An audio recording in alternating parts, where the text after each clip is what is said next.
जब मैं अच्छी ग़िज़ा नहीं खाऊंगी और मैं अपने इंसुलिन लेवल्स रेस करूंगी, मैं अपने लिवर का बेड़ा गर्क करूंगी, तो मैंने अपने आप को खुद पहुंचाया यहाँ 45-50 साल की उम्र तक। अब जब ऐसी पेशेंट ऐसी डॉक्टर गायनेकोलॉजिस्ट के पास जाएगी, वो कहेगी हाँ जी फाइब्रोइड निकाल दो, यूट्रस निकाल दो, ओवरियां निकाल दो, लेकिन शुरुआत कहाँ से हुई थी? शुरुआत वहाँ से हुई थी।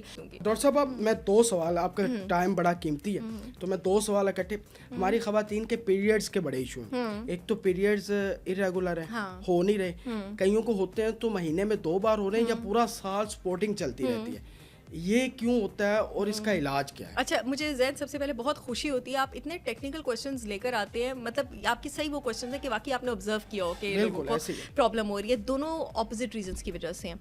जो पीरियड्स की बार बार स्पॉटिंग होती है वो ईस्ट्रोजन टॉक्सिसिटी की वजह से होती है, और मैं इन केसेस को डील भी करती हूँ और बहुत सक्सेसफुली। हम 2 तरह के टॉक्सिन से एक्सपोज हैं। हमारे जिस्म को, औरत के जिस्म को जो एस्ट्रोजन चाहिए वो फाइटोएस्ट्रोजन है, गुड एस्ट्रोजन। जो नहीं चाहिए, जो मर्द भी जिसके असरात में इस वक्त आप कह लें इन्वॉल्व है, वो है जीनो एस्ट्रोजन, टॉक्सिक एस्ट्रोजन। अब ये जीनो एस्ट्रोजन किस किस चीज़ में है? जंक फूड में है, कॉस्मेटिक प्रोडक्ट्स में, जो अनफॉर्चुनेटली हम औरतें बहुत इस्तेमाल करती हैं, सिंथेटिक शैम्पूज़ में, सिंथेटिक ऑयल्स में, हर्बिसाइड्स में, इंसेक्टिसाइड्स में। यानी आप ये कह लें कि मैं सारी ज़िंदगी जीनो एस्ट्रोजन को एक्सपोज हूँ, मैं भी और आप भी। अब इन जीनो एस्ट्रोजन को किसने जिस्म से खारिज करके निकालना होता है? लिवर ने। आपका लिवर जितना अच्छा फंक्शन करेगा, आप इनको उतनी ही जल्दी जिस्म से बाहर खारिज करेंगे। जिसका लिवर कमज़ोर है उसके अंदर ये जीनो एस्ट्रोजन ज़्यादा बढ़ेगा, इसको कहते हैं एस्ट्रोजन टॉक्सिसिटी। और यहाँ से शुरू होती है महीने में 2-2 3-3 बार पीरियड्स और स्पॉटिंग की शुरुआत। यानी किसको कंट्रोल करना है? कितनी टेक्निकल बात है, जिगर को कंट्रोल करना है, ठीक है, जिगर ने उसको बाहर निकालना है। और दूसरा मुझे क्या ख्याल करना है, मुझे फाइटोएस्ट्रोजन भी अपनी डाइट में इंक्लूडेड रखना है, गुड वाली चीज़ को भी इंक्लूडेड रखना है।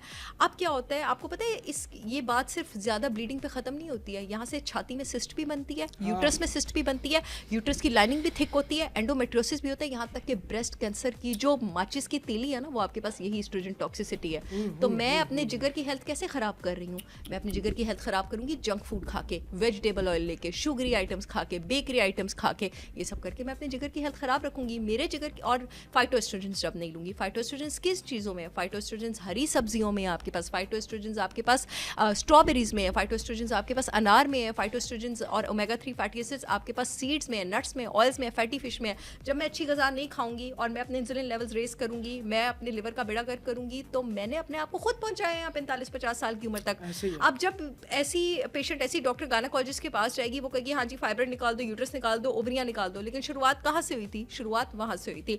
मेरे पास पेशेंट्स अगर एक्सट्रीम में भी आते हैं, तो जो मेरा ट्रीटमेंट मोडालिटी होता है ना ज़ैन, मैं आगे स्कैंटिंग मेंस्ट्रुएशन पे भी आती हूँ, मैं उनके लिवर को डिटॉक्स करना स्टार्ट करती हूँ। फिर मैं उनको वो केमिकल्स देती हूँ जो कि एस्ट्रोजन टॉक्सिसिटी को रिवर्स करें on a safe dose, on a side dose. और फिर मैं उनको वो डाइट देती हूँ जो फाइटोएस्ट्रोजेंस में रिच हो। अगेन हर पेशेंट पे बीमारी डिफरेंट तरह से असर करती है, तो मेरी ट्रीटमेंट मोडालिटी जो है वो भी डिफरेंट होती है। अब आ जाते हैं स्कैंटिंग मेंस्ट्रुएशन की तरफ। यहाँ पे एस्ट्रोजन कम है, ठीक है, टॉक्सिक एस्ट्रोजन भी नहीं है और फाइटोएस्ट्रोजन बहुत ज़्यादा कम है।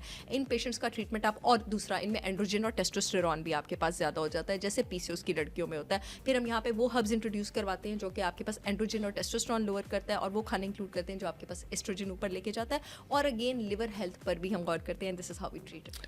आपने अभी सिस्ट की बात की, तो आपकी जो आपकी कंपनी है उसमें भी हर्ब्स हैं, वो भी बता दें कि सिस्ट, पानी वाली सिस्ट को किस तरह रोका जा सकता है, वो जो हर्ब्स हैं वो भी बता दें, ताकि जो खवातीन मंगवाना चाहे बेचारी, उनका तो वो दर्द से बुरा हाल होता है। मेरी बहुत सारी क्लाइंट्स मुझे ज़ैन दुआएं देती हैं माशाल्लाह। लोगों का जिन बच्चों को इतने सालों से पीरियड्स नहीं आ रहे थे, माशाल्लाह ट्रीटमेंट प्लान्स, अल्लाह का शुक्र है, मैं पब्लिक फोरम पे बोल रही हूँ, और मेरे प्रोडक्ट हार्मोलेंस से उनको पीरियड्स आए हैं।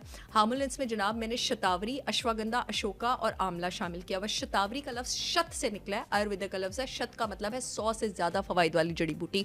इसका कोई साइड इफेक्ट नहीं है, पाकिस्तान की सारी लैब और अथॉरिटी से अप्रूव्ड है। इसका 1 टीस्पून आपने दही में रात को सोने से पहले लेना है, और 2 से 3 महीने में आपको रिजल्ट्स आना शुरू हो जाएंगे। सिस्ट रिजॉल्व करने में, पीरियड्स और हार्मोन्स को नॉर्मल करने में, और वेट लॉस करने में भी ये हेल्प करेगा। बड़ी कमाल की बात बता दी, जल्दी जल्दी ऑर्डर करने। अच्छा डॉक्टर साहब, मौसम चेंज हो गया, जैसे मौसम चेंज होता है, खवातीन अपने चेहरे को लेके बहुत सेंसिटिव हो जाती है। फार्मूलाज क्रीम चलना शुरू हो जाती हैं चेहरे पे, ठीक है, फेयर लवली का इस्तेमाल बहुत ज़्यादा हो जाता है, इंस्टेंट जो भी वाइट करने की क्रीम है वो इस्तेमाल करते हैं। ऐसा कौन सा फार्मूला है जिससे ना तो स्किन को कुछ मसला हो और वो वाइट भी जिस तरह वो चाहती हैं उनका चेहरा ग्लो करे, तो वो बता। अच्छा, चेहरा वाइट होने की तरफ कभी भी ना भागें, स्किन अच्छी करने की तरफ और स्किन ग्लो करने की तरफ भागें, और वो हो भी सकती है।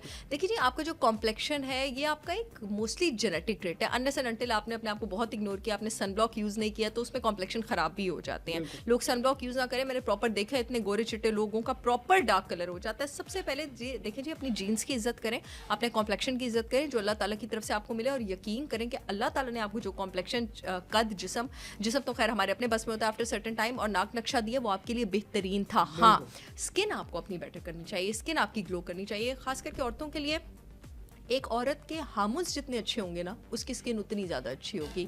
अगर औरत के जिस्म में टेस्टोस्टेरोन और मेल हार्मोन ऊपर जाएगा और उसके जिस्म से जिंक कम होगा, उसके मुंह पे हर वक्त दाने ही रहेंगे। बिल्कुल। मर्द और औरतें दोनों। अगर आपके खाने में जंक फूड इंक्लूडेड है, शुगर इंक्लूडेड है, रिफाइंड कार्ब्स इंक्लूडेड है, वेजिटेबल ऑयल्स इंक्लूडेड है, आपके मुंह पे हर वक्त दाने रहेंगे। सबसे पहले तो आप अपने आप को अंदर से क्लेंस करने की कोशिश करें। मैं इतना हैरान होती हूँ, मैं देखती हूँ पेशेंट्स मेरे पास आती हैं, इतने महंगे महंगे फेशियल्स और सब कुछ कराएंगी, और वेटिंग रूम में बाहर हाथ में डोनट पकड़ा होगा। आप पहले उन रिफाइंड कार्ब्स और शुगर्स को तो जिस्म से निकालें। देखिए जी, ये जो आप शुगर और रिफाइंड कार्ब्स लेती हैं, इसके जो स्टार्चेस होते हैं, ये जो आपकी स्किन की प्रोटीन होती है कोलेजन, इसके साथ जाके एक एडक्ट बना लेते हैं, उसको कहते हैं AGE, advance glycation end product. ये एडवांस ग्लाइकेशन एंड प्रोडक्ट इंतहाई इन्फ्लेमेटरी है। ये आपके चेहरे की तो वो करता ही है, इन्फ्लेमेशन करता ही है, नहीं करता ही है। ये फिर आपके ब्लड में, आपकी ब्लड वेसल्स में भी क्लॉग होता है, वहाँ पे भी आपको blood pressure, stroke, heart disease, cholesterol, ये सारे आपके पास प्रॉब्लम्स करता है।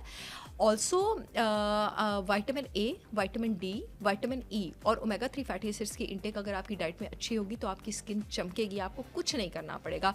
विटामिन A का रिचेस्ट सोर्स हमारे पास ऑर्गन मीट होता है और रेड मीट होता है। विटामिन D के आप सप्लीमेंटल इंजेक्शंस भी ले सकते हैं, अदरवाइज वो हमारे पास फैटी फिश में अवेलेबल है, एनिमल डेयरी में अवेलेबल है, जिसको सूट करती है। विटामिन E जो है, विटामिन E का रिचेस्ट सोर्स अगेन आपके पास रेड मीट होता है, ग्राइंडेड नट्स और सीड्स होते हैं। विटामिन E के आप सप्लीमेंट्स भी ले सकते हैं। अगर आप अफोर्ड कर सकते हैं तो स्किन बेटर करने के लिए एक बड़ा ही बेहतरीन सिंथेटिक सप्लीमेंट होता है, extra virgin cod liver oil. इसमें विटामिन A, D, E और ओमेगा 3 फैटी एसिड्स होते हैं। ओमेगा 3 फैटी एसिड्स वो फैटी एसिड्स हैं जिसको हमारा जिस्म नहीं बना सकता और इसको बाहर से लेना ज़रूरी है। ये आपके पास देसी घी में होते हैं, अंडे की जर्दियों में होते हैं, आपके पास फैटी फिश में होते हैं, कुछ अमाउंट में रेड मीट में होते हैं, ग्राइंडेड नट्स और सीड्स में होते हैं। इन ओमेगा 3 फैटी एसिड्स का काम होता है आपकी जल्द का मॉइस्चर मेंटेन करना।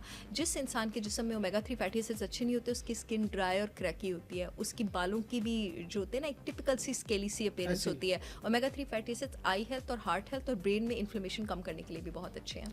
जैसे ही प्रेग्नेंट खवातीन पहली प्रेगनेंसी अपना पूरा मुकम्मल करती हैं तो उनके चेहरे पे ना स्याहियां बन जाती हैं, वो ब्लड की कमी की वजह से, ठीक है, और किसी भी वजह से वो बेचारी सारी जिंदगी अपने चेहरे पे उन्हीं नक्शों के साथ रहती हैं। कितनी खूबसूरत होती थी, लेकिन प्रेगनेंसी के बाद उसको किस तरह रिकवर किया जा सकता है? बहुत सारी मेरी पेशेंट्स हैं जिनको B विटामिन्स की कमी थी और B विटामिन्स उनके सप्लीमेंट करके उनकी प्रॉपर मुंह से छाइयाँ गायब हुई हैं। मोस्टली आपके पास छाइयाँ जो जिन लोगों के चेहरे पे पड़ी होती हैं वो जिंक की कमी से जैन पड़ी होती हैं, और B कॉम्प्लेक्स आपके पास 8 विटामिन्स का एक कॉम्बिनेशन होता है, B1, B2, B3, B5, B6, B7, B9, B12, ठीक है। तो आप एक B कॉम्प्लेक्स सप्लीमेंट लें और उसके साथ साथ आप अपनी डाइट से सारे रिफाइंड कार्ब्स वगैरह सब कुछ निकालें और थोड़ा स्ट्रेस भी अपनी डाइट में कम करें। मैंने अभी अपने एक प्रोडक्ट हार्मोलेंस का जिक्र किया था, उसमें शतावरी होता है जो कि एडाप्टोजन है, जो कि आपके स्ट्रेस ग्लैंड्स को रेगुलेट करने में बहुत हेल्प करता है। आप हार्मोलेंस भी इंक्लूड कर सकते हैं। डाइट आप जितनी अच्छे रखेंगे आप, और एंड अदर देन दैट मैं ये भी बात करना चाहूँगी, प्लीज़ सन ब्लॉक, चाहे आप मर्द हैं चाहे औरत हैं, प्लीज़ सन ब्लॉक इस्तेमाल किया करें। इतने सारे लोगों की छाइयाँ तो मैंने सन ब्लॉक लगा के रिवर्स की हैं। डॉक्टर साहब, बच्चों की ग्रोथ के हवाले से, बच्चों के कद नहीं बढ़ रहे, क्या उनका ब्रेकफास्ट होना चाहिए, लंच क्या होना चाहिए, डिनर क्या होना चाहिए? हमारी माएँ बहुत परेशान। हाँ, देखिए जी, बच्चों का कद, वैसे तो हाइट मोस्टली एक जेनेटिक ट्रेट है, लेकिन 2000% आप अपने बच्चे को खाने में क्या देती हैं उससे हाइट इन्फ्लुएंस होती है। इनफैक्ट अब तो मेरे पास ऐसे भी पेशेंट्स आना शुरू हो गए कि माँ बाप इतने लंबे और बच्चे का कद ही नहीं आपके पास बढ़ रहा। सबसे पहले तो अगर आपके बच्चे की हाइट नहीं बढ़ रही है, उनका ग्रोथ हार्मोन, सीरम इंसुलिन, आपने उनका थायराइड प्रोफाइल चेक करवाना है। इसके साथ साथ आपने उनका जो है विटामिन D लेवल चेक कराने हैं, उनकी ग्लूटेन सेंसिटिविटी चेक करवाएं, फूड एलर्जी टेस्ट कराएं। आप यकीन करें, इतने सारे बच्चों का तो सिर्फ गंदम छुड़वाया मैंने और उनका कद बढ़ना शुरू हो गया।